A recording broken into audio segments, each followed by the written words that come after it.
She had 3 minutes to decide whether to live or die. Standing on that bridge in the pouring rain, Margaret had lost everything. Until a stranger's carriage emerged from the storm and changed her fate forever. Marguerite Ashford had precisely 1 minute to decide whether drowning was a sin her father could forgive. She stood at the edge of Blackfriars Bridge, her fingers gripping the rain-slicked iron railing so tightly that her knuckles had gone white beneath the torn lace of her gloves. Below her, the Thames churned black and furious, swollen with 3 days of relentless storms. The water moved fast enough to pull a body under in seconds, deep enough that no one would find her until she washed up somewhere downstream, bloated and unrecognizable. The thought should have horrified her. Instead, it whispered promises of peace. Above the roar of rain and river, she could still hear her stepmother's voice echoing through her skull. "You are a burden I will no longer bear, girl. Your father left nothing but debts and disappointment.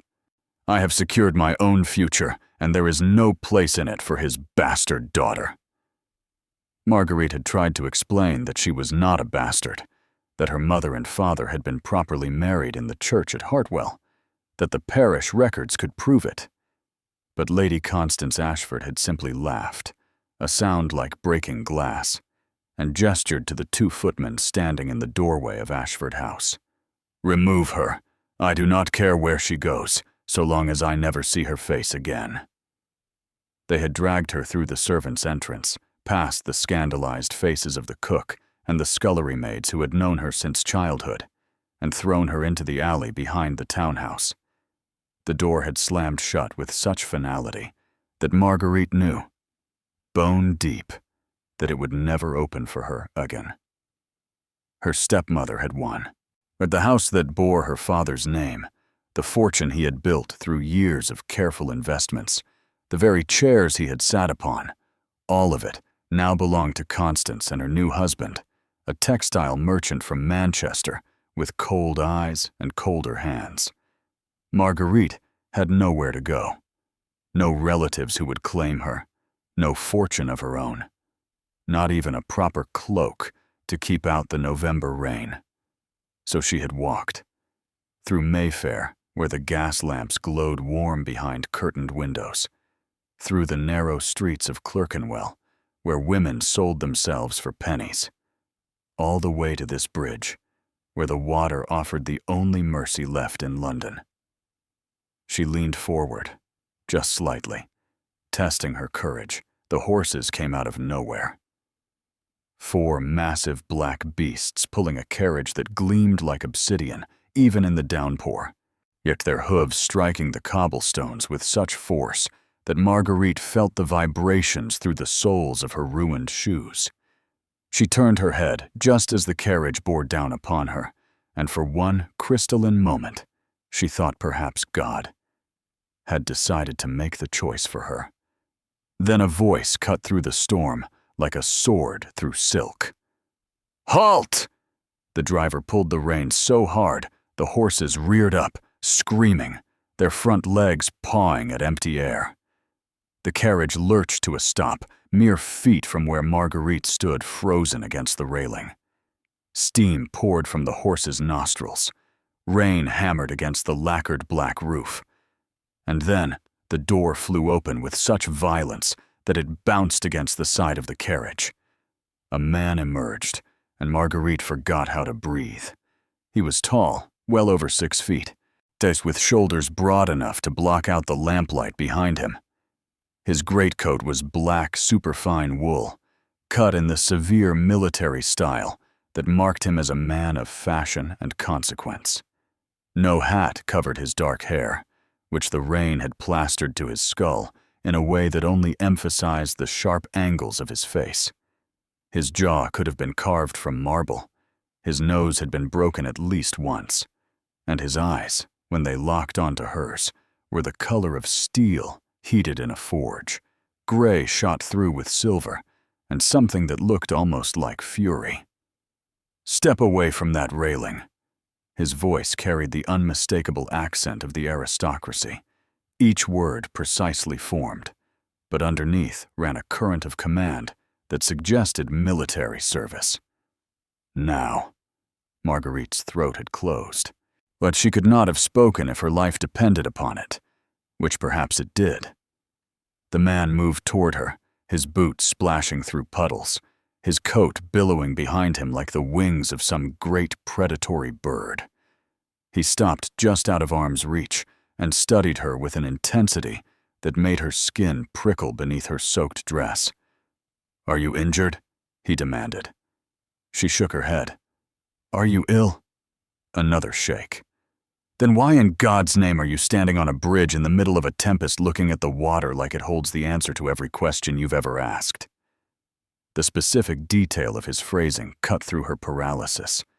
This was not a man who spoke in generalities or wasted words on pleasantries. She found her voice, thin and ragged. "Because perhaps it does, sir."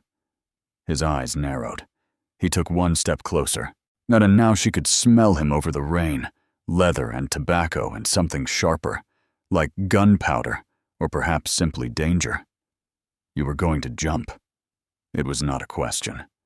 "I was considering it," she whispered, and the honesty of the admission shocked them both. For a long moment, he simply looked at her. His gaze traveled from her face down to her dress, noting every detail.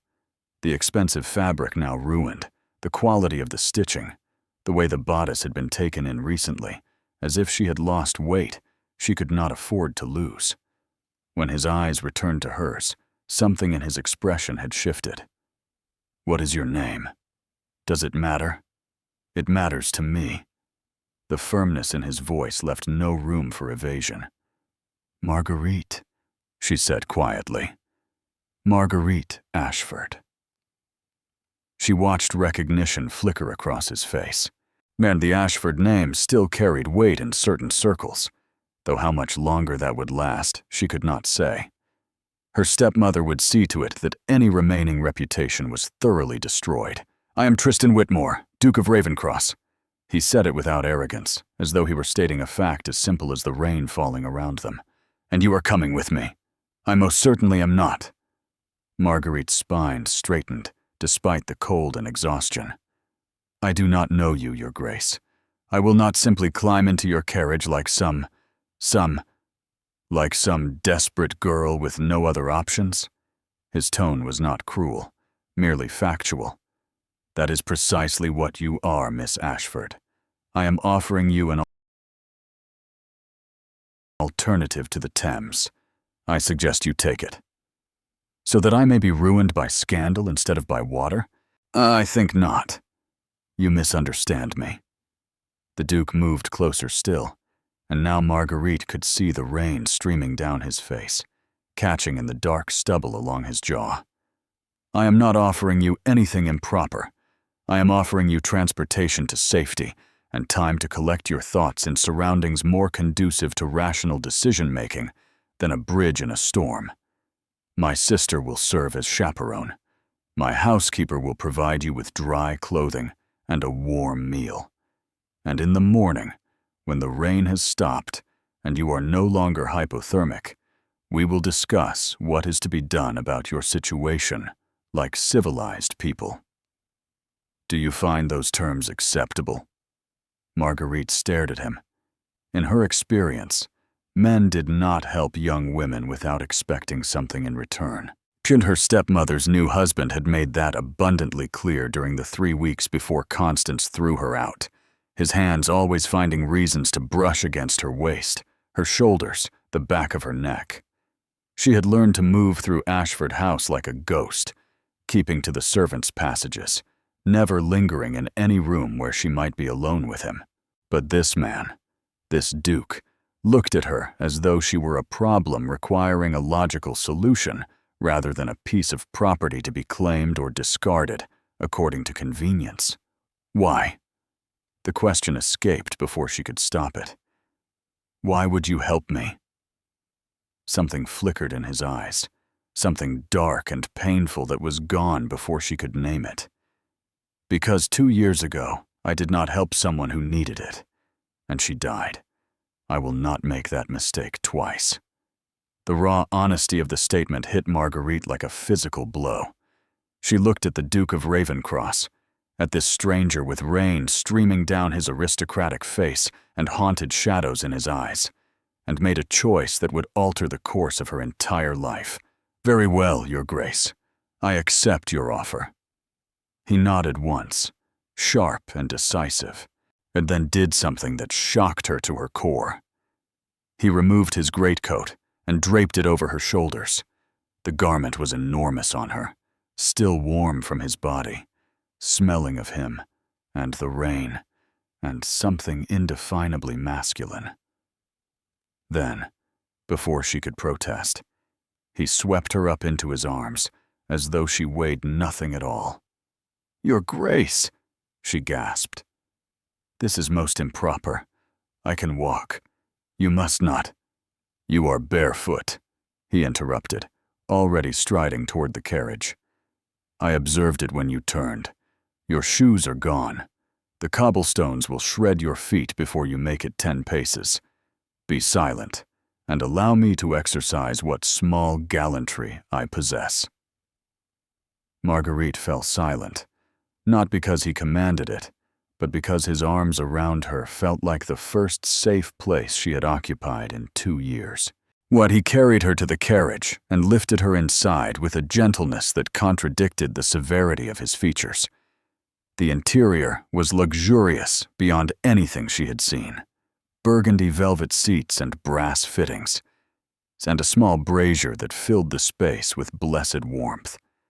Sitting opposite, wrapped in a woolen traveling cloak with a book in her lap, was a young woman, perhaps 3 or 4 years younger than Marguerite's own 21 years. She had the same dark hair as the Duke, the same sharp cheekbones, but her eyes were softer, hazel where his were gray, and they widened with concern as Marguerite was deposited on the seat beside her. "Good heavens, Tristan, what have you done?" "Prevented a tragedy." The Duke swung himself into the carriage and rapped sharply on the roof. The vehicle lurched into motion immediately. "Miss Ashford, may I present my sister, Lady Beatrice Whitmore.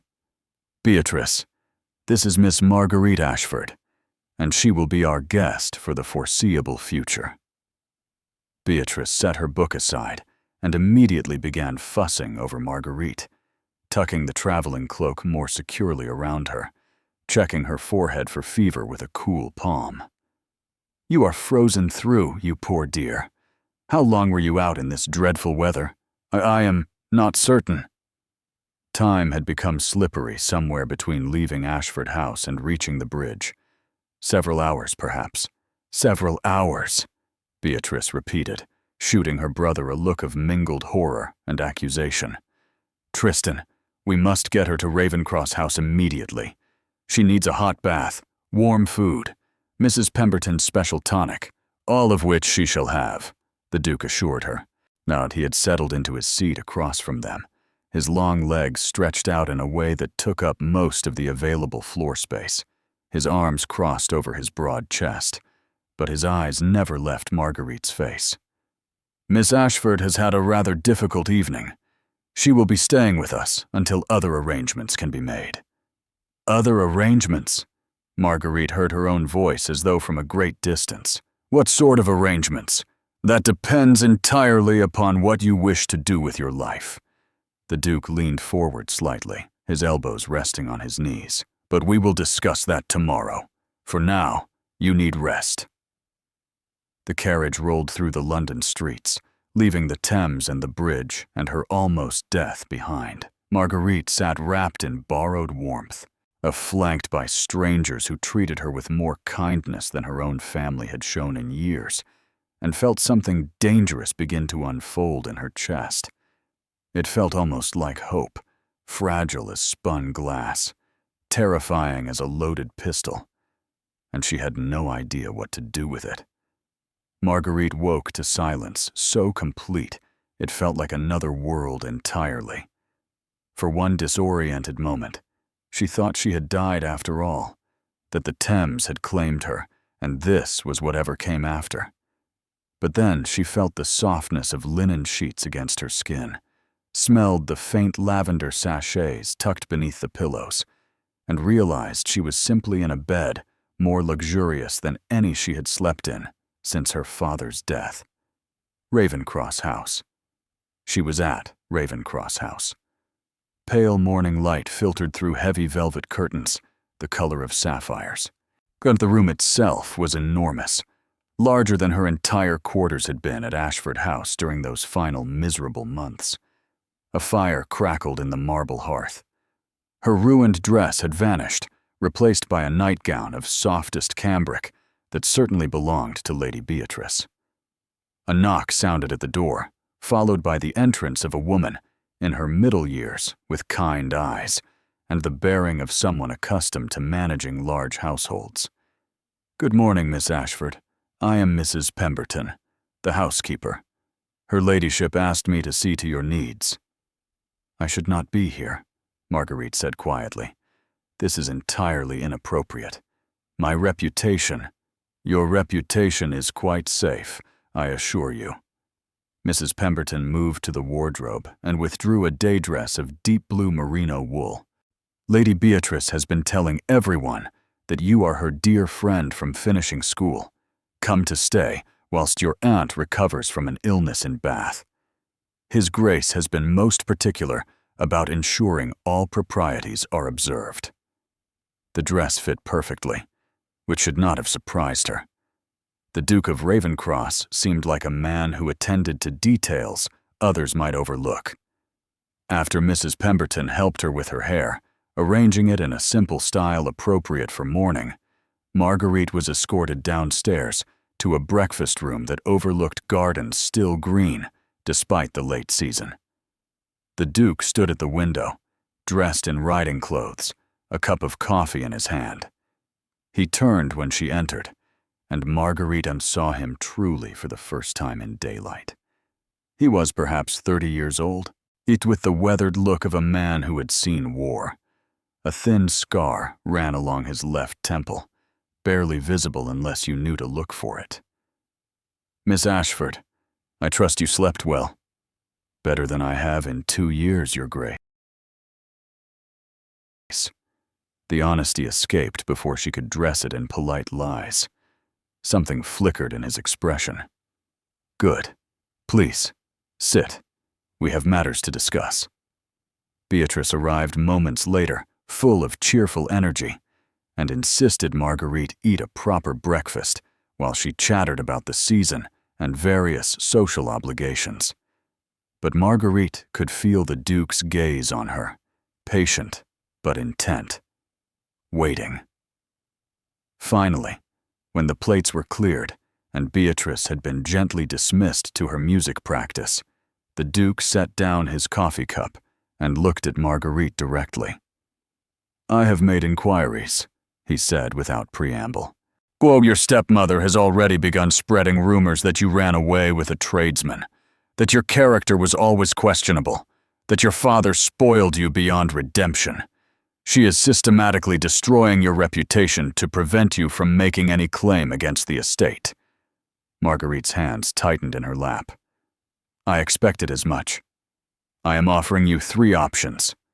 The Duke rose and began to pace, his movements controlled, but restless. "First, I can arrange for you to live with my aunt, the Dowager Countess of Marchmont, in Derbyshire. She is elderly, kind, and perpetually in need of a companion. You would have safety, security, and distance from London's gossip." "And the second option? I can provide you with funds to establish yourself abroad, France perhaps, or Italy. You could begin again where no one knows the Ashford name." Marguerite's throat tightened. Both options meant exile, different forms of the same abandonment. "And the third?" The Duke stopped pacing. He turned to face her fully, and the intensity in his gray eyes made her breath catch. "You could marry me." The room tilted. "I beg your pardon? I am in need of a wife. The estate requires an heir, and I have delayed the matter long enough. You are gently born, educated, and currently without protection or prospects. A marriage between us would solve both our difficulties." His tone was businesslike, and as though he were proposing a transaction rather than a lifetime bond. "It would be a practical arrangement. I would expect you to manage the household, act as hostess when required, and in time, provide children. In return, you would have my name, my protection, and financial security for the remainder of your life." "You are offering me a marriage of convenience." Marguerite's voice sounded distant to her own ears. "To a man I met less than 12 hours ago. I am offering you a choice." He moved closer, and she saw something almost vulnerable flicker across his features. "You asked me last night why I helped you. The truth is that my sister was not the only one I failed. 3 years ago, I was engaged to be married. Lady Catherine Thornwood. She was kind, gentle, everything a duke's wife should be. But I was consumed with military matters, with duty, with everything except her. She grew melancholy, and I did not notice until it was too late. She took laudanum one evening and did not wake. I swore then that I would never again allow someone under my protection to feel they had no other choice." Marguerite stood slowly, her heart hammering. "So you would marry me out of guilt? Out of some misguided need to atone for past failures? I would marry you because we could be useful to one another." His jaw tightened. "I do not offer you love, Miss Ashford. I do not possess it to give. But I offer you respect, partnership, and the freedom to build whatever life you wish within the bounds of propriety. That is more than most marriages in our world contain." She looked at this complicated, a damaged man who had pulled her from the edge of death and was now offering her something she had never expected to possess again. A future. Not the future she had once dreamed of, full of romance and passion and all the things young girls imagined, but a real future, solid and secure, built on honesty rather than illusion. "May I have time to consider?" "You may have as much time as you need." The Duke's expression softened almost imperceptibly. "But know this, Marguerite. Whatever you choose, you will not face it alone. That much I can promise you." And standing in that sun-filled breakfast room, with the man who had saved her life watching her with patient, storm-gray eyes, Marguerite Ashford began to believe that perhaps drowning was not the only way to be reborn. Marguerite stood in the library of Ravencross House 3 days later, her fingers trailing along the spines of leather-bound volumes, and tried to make sense of the chaos inside her head. She had been given time to think, and she had used it. Walking the gardens with Beatrice, who chattered endlessly about her brother's virtues while pretending not to notice Marguerite's silence. Sitting by the fire in the evenings, while the Duke read correspondence across from her, his presence steady and undemanding. Learning the rhythms of a house that felt more like home after 72 hours than Ashford House had felt in 2 years. The Duke had been true to his word. He made no demands, applied no pressure. He simply existed in her orbit like a distant planet, close enough to provide gravity, but far enough to let her breathe. But she had seen other things, too. It's the way he listened intently when the head gardener reported a problem with the south greenhouse, then rolled up his sleeves to help replant the damaged seedlings himself. The way he sat with Beatrice for an hour each morning, reviewing her correspondence and gently advising her on which invitations to accept. The way he had quietly arranged for a pension to be sent to the family of a former soldier who had served under his command and lost a leg at Waterloo. This was not a man performing duty. This was a man who cared deeply, but had learned to hide it beneath layers of control and formality. The library door opened, and she knew without turning that it was him. She had learned to recognize his footsteps, measured and purposeful. "You have been avoiding me," the Duke said quietly. "I have been thinking," Marguerite corrected, finally turning to face him. He stood in the doorway, still in his riding clothes, his dark hair windswept. "Your Grace, I need to understand something before I give you my answer. Ask." "Why me?" The question burst from her like water through a cracked dam. "You are a duke.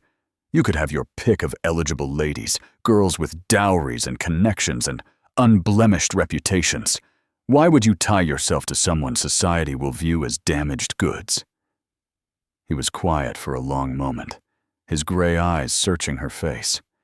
Then he stepped into the library and closed the door behind him. Propriety be damned. "Because you understand loss," he said simply. "Because you stood on that bridge and chose to live when I offered you a reason to. Because in 3 days, yet you have shown more genuine kindness to my sister than a dozen society ladies have shown in 3 years. Because when I watch you move through my house, you do not see a collection of valuable objects to covet. You see a home that needs care." He paused. "And because when I look at you, I do not see damaged goods. I see someone brave enough to survive when survival seemed impossible."